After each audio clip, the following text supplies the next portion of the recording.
En aquel tiempo, el Espíritu impulsó a Jesús a retirarse al desierto, donde permaneció 40 días y fue tentado por Satanás. Vivió allí entre animales salvajes y los ángeles le servían.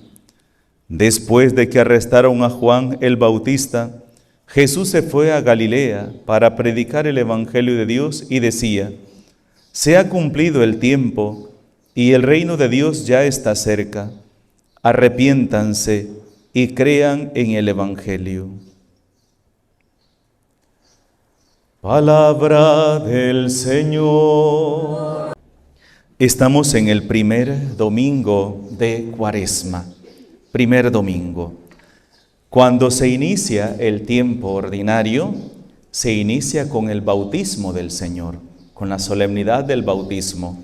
Cuando se inicia la Cuaresma, se inicia con las tentaciones. Jesús, que después del bautismo se va al desierto a orar. Y ahí en el desierto nos dice el Evangelio que mientras él comenzó su recorrido por el desierto, todo iba bien. Pero cuando de repente sintió hambre, ahí se acercó el tentador a probarlo y a descubrir quién era él, a descubrir sus debilidades, pero también a descubrir sus fortalezas. Antes, en algunos lugares, por ejemplo aquí en Sonsonate, en un lugar que se llama La Majada, no sé si todavía está esa casa de retiro, se podían ir a hacer retiros de desierto. ¿Y en qué consistía ese retiro de desierto? Ustedes me podrán decir, pero ¿cómo de desierto si es montaña, no es arena? Es que el desierto tiene un sinónimo el significado de donde no hay nada. Soledad y nada, solo uno nada más. Entonces se iba a ese retiro, se estaba una semana ahí en esa casa de retiro. En la mañana el padre Enrique Gloden le daba una reflexioncita, un texto bíblico para reflexionar, desayunaba la persona y se iba para la montaña, él solito, con una bolsita donde llevaba el almuerzo y una botellita de agua y con su Biblia a reflexionar. Hasta en la tarde que regresaba ya para cenar, para participar de la Santa Misa y luego a dormir, y al siguiente día lo mismo. ¿Qué es eso? ¿Qué significa eso? El desierto, hermanos, es un encontrarnos con nosotros mismos. Y hoy, al iniciar la Cuaresma, se nos invita también a nosotros a ir al desierto. Así como el pueblo de Israel, que si se recuerdan, nos cuentan que un tiempo estaban en Egipto y ahí el pueblo de Israel era el pueblo oprimido, el pueblo que sufría, el pueblo maltratado, el pueblo que clamaba a Dios, el pueblo que anhelaba su libertad. Pero cuando Dios sacó ese pueblo de Egipto y lo llevó al desierto, ahí demostraron quiénes eran verdaderamente. Cuando llegaron al monte Sinaí, ¿qué fue lo primero que hicieron?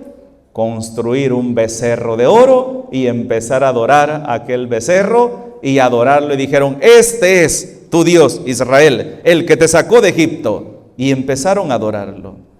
En el desierto fue donde aquel pueblo se rebeló contra Dios, contra Moisés, contra Aarón, tanto así que intentaron hasta matar al pobre Moisés y a Aarón. Fue el pueblo que renegó. Si Dios le mandó maná, dijeron: estamos hartos de comer este pan, ya no queremos este pan. Les mandó carne y ya no querían carne.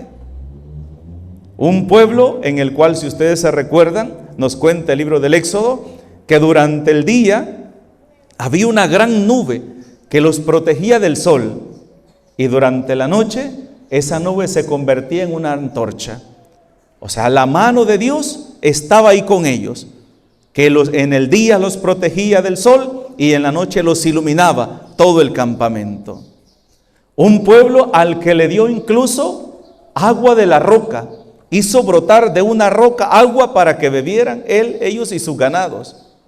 Un pueblo al cual le mostró él la tierra prometida, les mostró los frutos de la tierra prometida y viendo renegaron. Y por lo tanto Dios no permitió que entraran a esa tierra prometida sino hasta después de 40 años.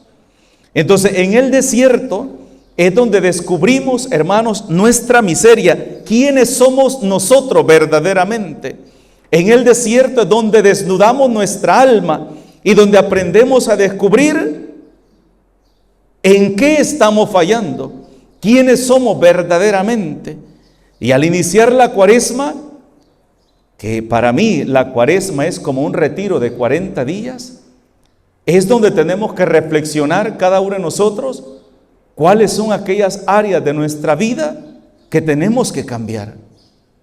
Si soy esposo, si soy esposa, si soy hijo, si soy cristiano, ¿cuáles son esas áreas de mi vida a las cuales hoy el Señor me dice: se ha cumplido el tiempo, el reino de Dios está cerca, arrepiéntanse y crean en el Evangelio? Porque, hermanos, la verdad, muchos de nosotros vivimos como que si no creyéramos en el Evangelio. En la palabra de Dios, Dios nos dice cómo tenemos que llevar nuestra vida y nosotros la llevamos como nosotros queremos. Como que si Dios no viera, Dios no se diera cuenta. Y decimos ser cristianos, decimos ser católicos.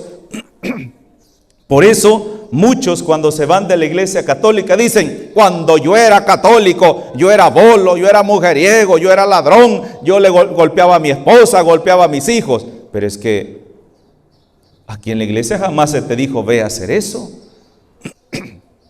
Cada quien, cada uno de nosotros tomamos nuestras propias decisiones a sabiendas de que aquello es malo, conociendo de que aquello es contrario a la voluntad de Dios.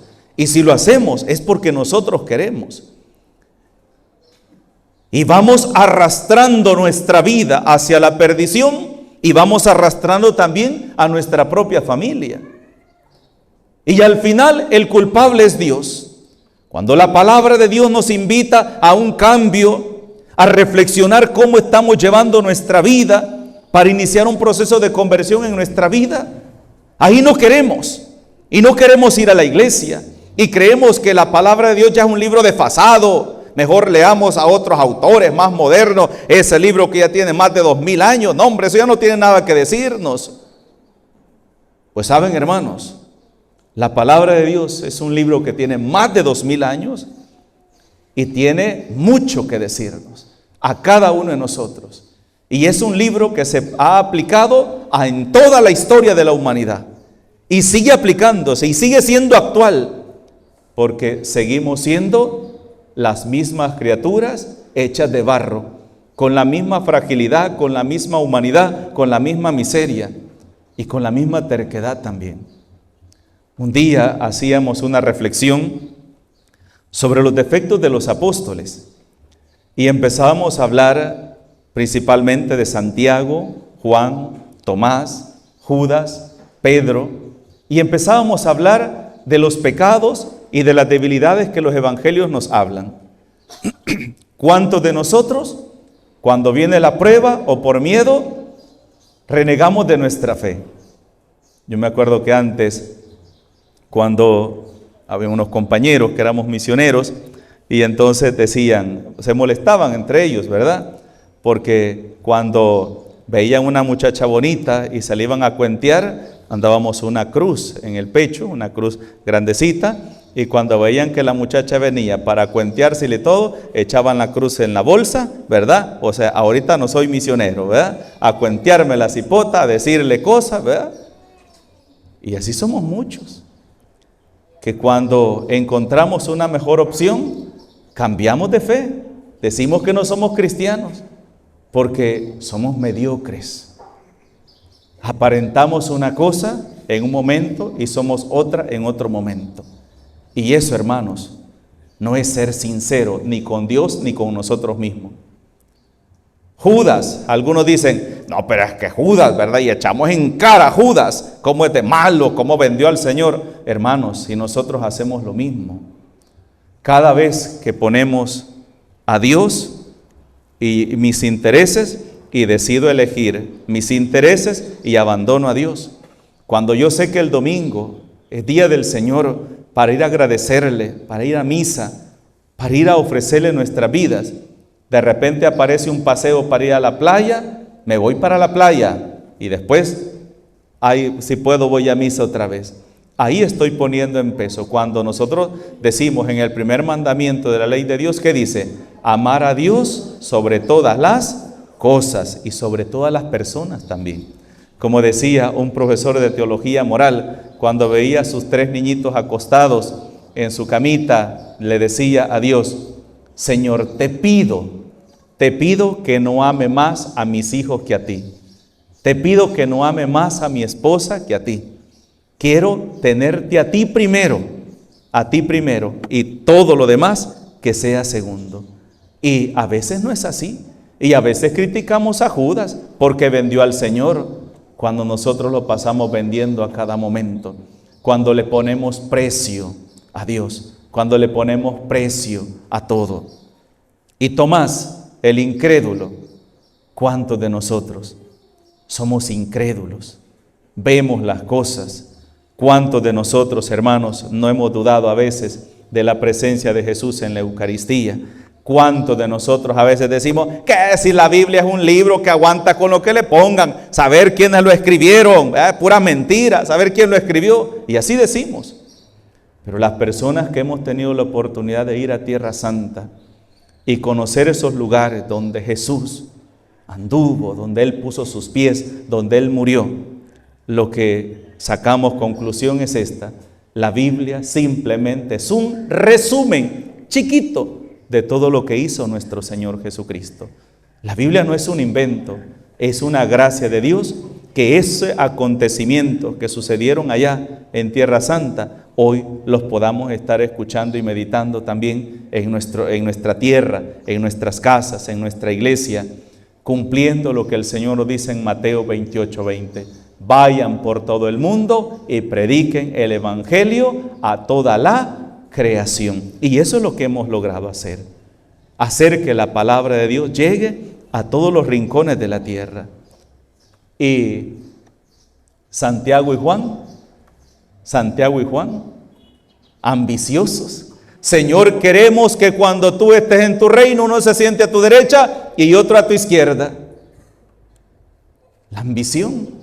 Y cuando los demás compañeros escucharon que Santiago y Juan estaban pidiendo esos lugares, ¿cómo se pusieron? Felices, enojados, porque en todos había ambición.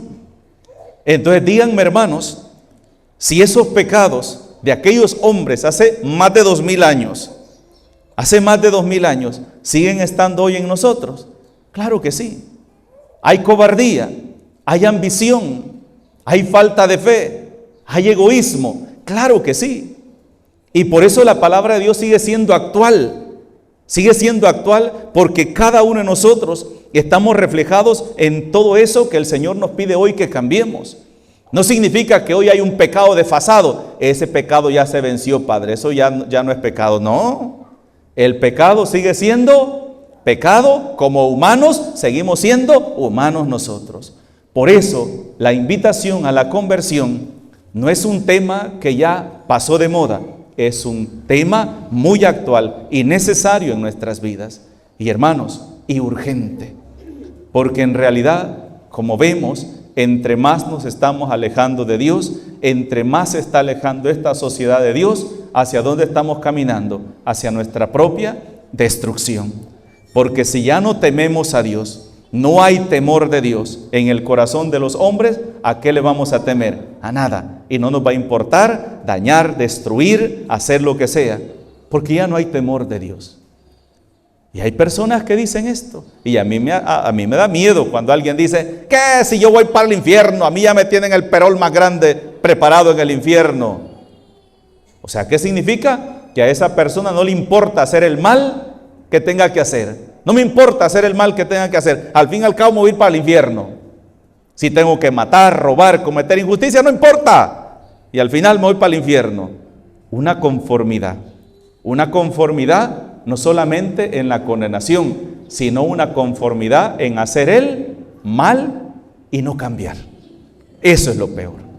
Por eso hoy tenemos que pedirle al Señor que nos lleve al desierto, de encontrarnos con nosotros mismos, descubrir cuáles son nuestras miserias, descubrir cuál es esa área de nuestra vida que necesitamos cambiar, no solamente por nosotros, sino por las personas que más amamos.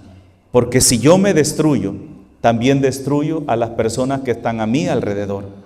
Recuerda, si eres padre de familia, tienes una esposa, tienes hijos, tienes hermanos, tienes padres. Y si tú te destruyes, también le destruyes la vida a las personas que más te aman a ti. Por eso pidámosle al Señor hoy que nos ayude a descubrir cuáles son nuestras faltas, pero que también nos dé la fuerza para poder levantarnos y vencer la tentación, así como la venció Él en el desierto, con la fuerza de la palabra de Dios y con la oración, que es lo que se nos invita en la Cuaresma a meditar más. En el nombre del Padre, del Hijo y del Espíritu Santo. Amén.